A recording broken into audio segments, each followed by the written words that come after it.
मिथिला की। आइए गहराई से समझते हैं कि 2026 के मध्य तक मिथिलांचल क्षेत्र में किस तरह के तेजी से बदलाव और तनाव देखने को मिल रहे हैं। दरभंगा और मधुबनी से लेकर समस्तीपुर और सीतामढ़ी तक ये पूरा का पूरा क्षेत्र इस वक्त एक बेहद दिलचस्प और चुनौतीपूर्ण दौर से गुजर रहा है। आज के इस विश्लेषण में हम सीधे उन आंकड़ों और जमीनी तथ्यों पर बात करेंगे जो इस क्षेत्र की एक बिल्कुल नई कहानी लिख रहे हैं। चलिए फटाफट आज के एजेंडे पर नजर डाल लेते हैं। हम शुरुआत करेंगे विकास के नए रास्तों से, फिर बात करेंगे कृषि और व्यापार में आए उछाल की, उसके बाद संस्कृति और शिक्षा का विस्तार, कानून व्यवस्था की चुनौतियां और आखिर में राजनीति और प्रशासन का रुख। ये रोड मैप हमें मिथिलांचल की आर्थिक छलांगों, सांस्कृतिक उपलब्धियों और क्षेत्र के बढ़ते ग्रोइंग पेन्स के सफर पर ले जाएगा।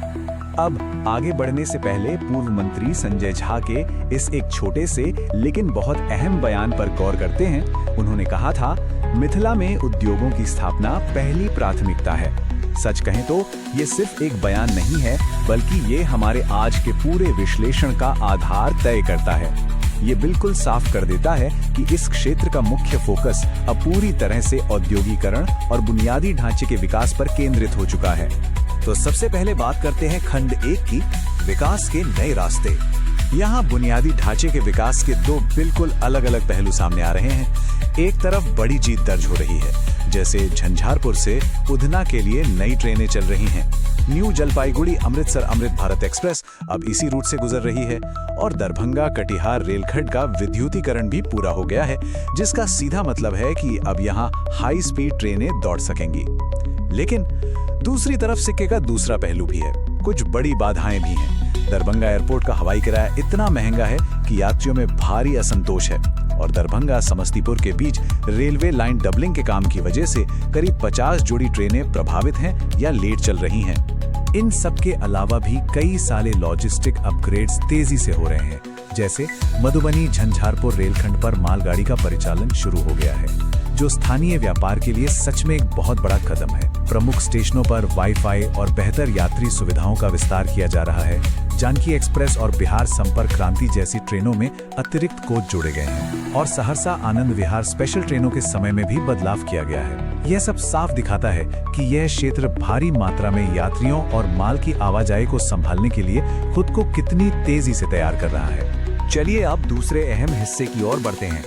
खंड 2, कृषि और व्यापार में उछाल। अब ये देखना काफी दिलचस्प है कि स्थानीय किसान अब पंजाब और हरियाणा के कृषि मॉडल की तर्ज पर मिथिला में कृषि विकास का नया खाका तैयार कर रहे हैं। मखाना हब बनाने के लिए मधुबनी में नई प्रोसेसिंग यूनिट्स लग रही हैं, जिससे निर्यात को सीधा बढ़ावा मिलेगा। इसके साथ ही आम की खेती में नई तकनीकों का इस्तेमाल हो रहा है और स्थानीय हाट बाजारों का तेजी से आधुनिकीकरण किया जा रहा है। वहीं पान की खेती को फिर से जिंदा करने के लिए सरकारी अनुदान दिए जा रहे हैं और मछली उत्पादकों के लिए नई कोल्ड स्टोरेज सुविधाएं बन रही हैं, जिससे लोगों की आजीविका सुरक्षित हो रही है। मतलब पारंपरिक फसलों को अब आधुनिक तकनीकी सहायता मिल रही है ताकि स्थानीय अर्थव्यवस्था को मजबूत किया जा सके। और हाँ, कृषि के मोर्चे पर एक और बेहद दिलचस्प बात सामने आई है। ये है दरभंगा के आम बागानों का बम्बईया लाल बहार आम।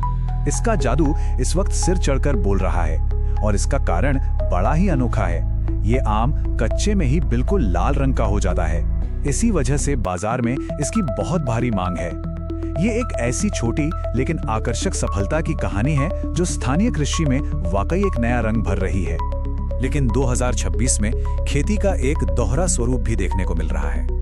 एक और तकनीकी मदद से आम की उत्पादकता बढ़ाने पर जोर दिया जा रहा है और उसमें अच्छी खासी सफलता भी मिल रही है। लेकिन दूसरी ओर प्रकृति पर निर्भरता की चिंताएं आज भी बरकरार हैं। जैसे जर्दालू आम की फसल में आई कमी ने मधुबनी के किसानों की रातों की नींद उड़ा दी है। मतलब एक ही क्षेत्र में तकनीकी प्रगति और पारंपरिक फसलों को लेकर प्राकृतिक अनिश्चितता दोनों बिल्कुल साथ साथ चल रहे हैं। अब आते हैं तीसरे पहलू पर। खंड 3, संस्कृति और शिक्षा का विस्तार। आर्थिक विकास के शोर में मिथिला की प्राचीन विरासत को सहेजने के भी बहुत सक्रिय प्रयास चल रहे हैं। महाकवि विद्यापति की जन्मस्थली के संरक्षण के लिए बाकायदा एक विशेष फंड बनाया गया है। मधुबनी पेंटिंग को अब और भी बड़ी अंतर्राष्ट्रीय पहचान मिल रही है, जिससे ग्रामीण महिलाओं की आय में सीधा इजाफा हुआ है। लोक नृत्य झिझिया को बढ़ावा देने के लिए जिला स्तर पर बड़े पैमाने पर प्रतियोगिताएं हो रही हैं और मिथिलांचल की संस्कृति के प्रतीक सामा चकेवा उत्सव की भव्य तैयारियां चल रही हैं। ये देखना सच में अद्भुत है कि कैसे कला, भाषा और नृत्य को सिर्फ संरक्षित ही नहीं किया जा रहा, बल्कि स्थानीय समुदायों के आर्थिक लाभ के साथ भी जोड़ा जा रहा है। शिक्षा और इतिहास के क्षेत्र में भी बड़े और अहम कदम उठाए जा रहे हैं। सीतामढ़ी के पुनराधाम में रामभद्राचार्य जी द्वारा रामकथा का भव्य आयोजन और मधुबनी में बालियान उत्खनन स्थल पर पुरातत्व सर्वेक्षण विभाग की तेज होती जांच हमारी गहरी ऐतिहासिक जड़ों को दिखाती है। इसके ठीक साथ युवाओं के लिए सिविल सेवा परीक्षा की नई कोचिंग का शुभारंभ, दरभंगा में नए इंजीनियरिंग कॉलेज का शिलान्यास और मैथिली भाषा के संरक्षण के लिए किए जा रहे अकादमिक प्रयास, ये सभी बातें साबित करती हैं कि इतिहास को सहेजते हुए भविष्य के युवाओं के लिए आधुनिक शिक्षा के नए अवसर भी तेजी से बनाए जा रहे हैं। खंड 4, कानून व्यवस्था की चुनौतियां। जहां इतनी तरक्की हो रही है, वहां कुछ गंभीर मसले भी हैं।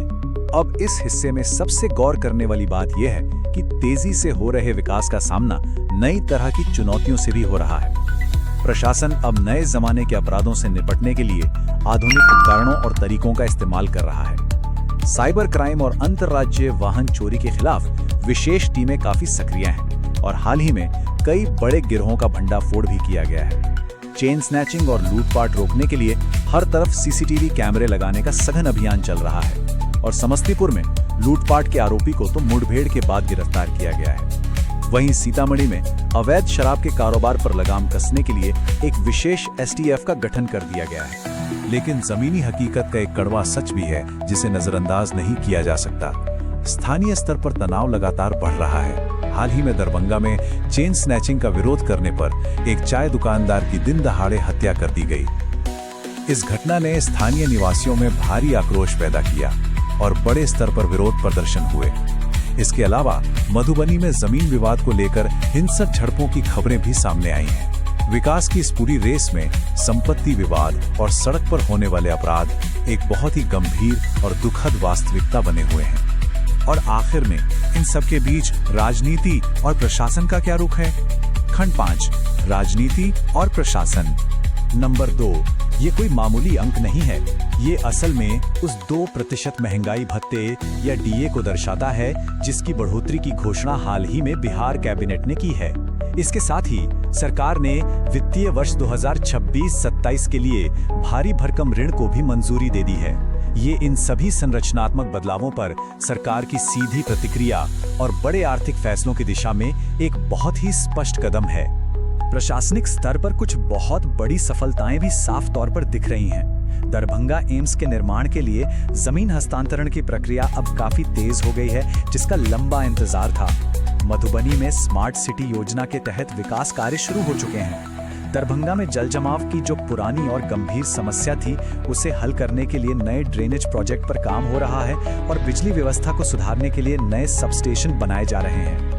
ये सभी कदम बुनियादी ढांचे के सुधार, जनता दरबार और स्थानीय निकायों की विकास समीक्षा बैठकों में किए जा रहे व्यापक प्रशासनिक वादों से सीधे तौर पर जुड़े हुए हैं। इन तमाम प्रशासनिक सक्रियताओं और विकास कार्यों के बीच एक बहुत बड़ा राजनीतिक आंदोलन भी अपना आकार ले रहा है।